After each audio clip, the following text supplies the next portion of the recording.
Yesterday, I was speaking about the past, the distant past, the one even beyond my birth, when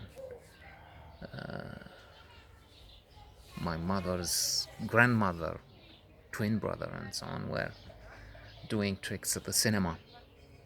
But then, sometime yesterday, I was thinking about the future, not in the sense of the best possible future, which is another happiness exercise.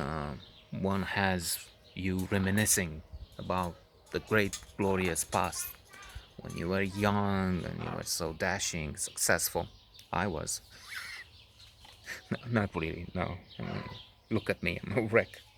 Look at me. Like, get shorty, get shorty. Huh? Um, what was his name? It's John Travolta. It will come back to me eventually, inshallah. Chili Palmer. Chili Palmer. Look at me. Hey, I'm the one who's telling you what it is. Okay, look at me. Um, so the other has you projecting, thinking the best possible future, so that you approach that scenario, you get closer to it. Like Roger Bannister, the first one who ran the mile under 4 minutes, when everybody said it's impossible biologically, it's beyond human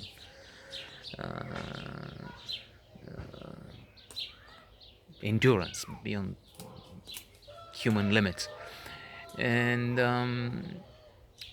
that's sometimes puzzling me, because on the one hand you have best possible future, you think of what you will do in that distant time, and then at the same time you have gratitude, you have never mind the stoic philosophy, wherein you're supposed to be satisfied with what you have, to be grateful, to count your blessings daily. Another happiness. In other words, if you're so happy with this reality, how come you're projecting a different one for the future, best possible future? So, of course, you handle and put this all in perspective with a golden rule, Aristotelian golden rule. Don't be a miser and give nothing, on the one hand. That's one extreme. The other is you give everything and you stay on the street. You have to beg. So don't do either of those. It's the middle, golden rule. Give, but not everything. I was thinking, in terms of future, not the best, but a possible apocalyptic scenario, science fiction image in which these guys beyond the fence, we have the rich middle classes, upper middle classes here in a gated community with fussy, snobbish, fucked up individuals who think they're the creme de la creme, only they're not. They're repulsive, most of them. That's for other chapters. Even if the way this works, I just moved into the future. Who knows? But I just didn't feel like returning to mother again. I think psychoanalysis, it's this issue with mother. It's mother love mostly, but here it's an interesting, bizarre coldness.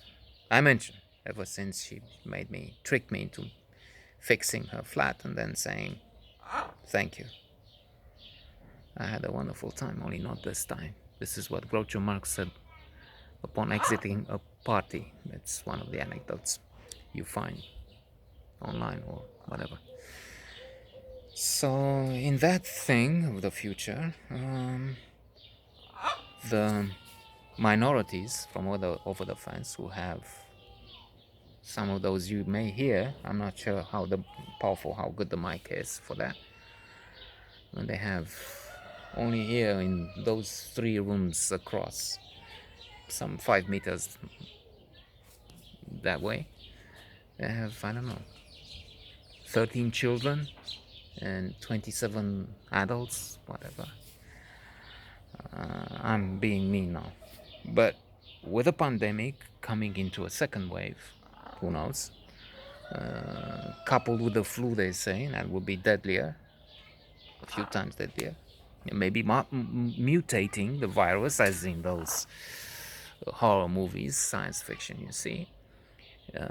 Maybe we have that thing where it's the end of the world, Armageddon, and they just climb and we eat each other here. I mean, they will eat those guys first, or just as an appetizer, if it comes to that, and then carnage eventually. Even if we have to work on the scenario, and there might be a hope because they converted at one time. They were, what's that? Jehovah's Witnesses, not Mormons now, but something somewhat peculiar. Here, basically, the majority are supposed to be Orthodox, traditional, good Christians, and not many of the new generation. Even there, they have adepts, of course. But this is something which was called a cult. In terms of freedom of religion, they can believe in whatever, as long as it's not violent. Only when they had the Manele some days ago, after they had the drilling and they had the shouting and so much else, I said, just this. I mean, you had this, that, and so many noises and mental torture. So much mental torture. What's the matter? You were Jehovah, religious Christian. No, says one, I'm a Satanist. So we're in trouble with that. But we have to end, let me think, 1020 chapters before we move to the alternative blue future of with the invasion of the Satanists.